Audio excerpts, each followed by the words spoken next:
What the devil makes to his mistake in is he wonder not if you know what was written. That's why when Jesus had went and fasted 40 days, and last week how I paralleled the fact that the children of Israel, they went in the wilderness for 40 years. Jesus fasted for 40 days, and symbolic of what they had to go through, their exodus from Egypt into the promised land. And when Jesus went there and the enemy came and he began to attack him, what Jesus said, he said, "It is written." Even if I wanted to turn these stones into bread, even if I wanted to jump down off of this high cliff, he said, "It is written that thou shalt not tempt the Lord thy God." And in fact, Satan, if I've already said it, I cannot go and change my word. If I spoke it, it shall come to pass. In fact, my promises are yea, and in him, amen.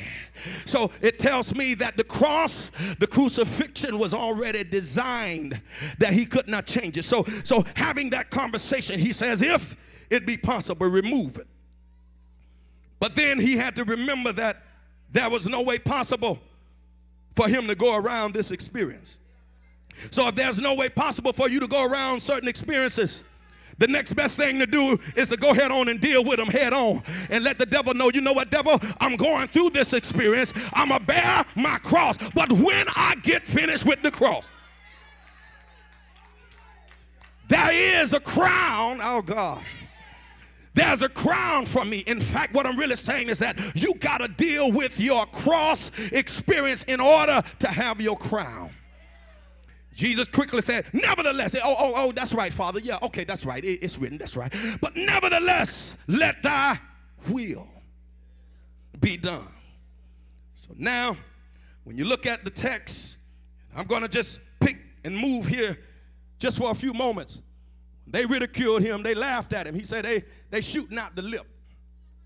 They just saying anything. They just saying, look at him. He don't have no power. Look how silly he look. In fact, go get some purple and put up there on the cross, because he say he a king. That represents royalty. Let's make fun of him. Ah, beloved, you ought to know sometime that the devil have set out to make fun of you, and the devil don't realize that you got so much power resting on the inside of you, and he don't realize that God is just taking you through your cross experience, because when you seem like you shifted one way and you shifted another way, God ain't saying nothing but this ain't nothing but a cross that you got to bear right now. And when you're finished bearing this cross, the devil better look out.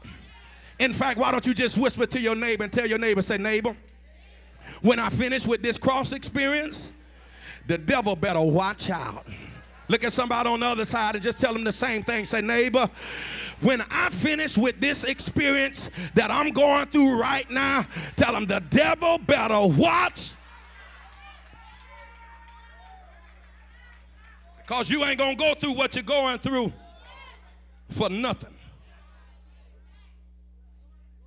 He says in verse 9 and 22, we'll move a little faster. He says, but thou art he that took me out of the womb. Thou didst make me hope when I was upon my mother's breast. Wow. I was cast upon thee from the womb. Thou art my God, from my mother's belly. He says, be not far from me. The reason is because trouble is near, and there is none to help. But it says, I don't see no help in sight, but I do see trouble. I'm not going to call him faithless, because there are times, beloved, that you cannot see your help, but you can see the trouble. The key is not to focus on your trouble in what you see, because greater is he that is in you than he in what you see. He that is in the world. The devil's job is to manifest and make you see trouble. You see the bills. You see, in fact, the devil will allow you to see heartache. Y'all ain't gonna say nothing here. Heartache is when you're driving down the road in your car and you know that little orange gas needle is right on the E, and you know you ain't got no money in your pocket. Baby, that is a heartache. Because in your mind, do you really want me to summarize it? It's dark, it's raining, and ain't nobody in the car with you, and you ain't got no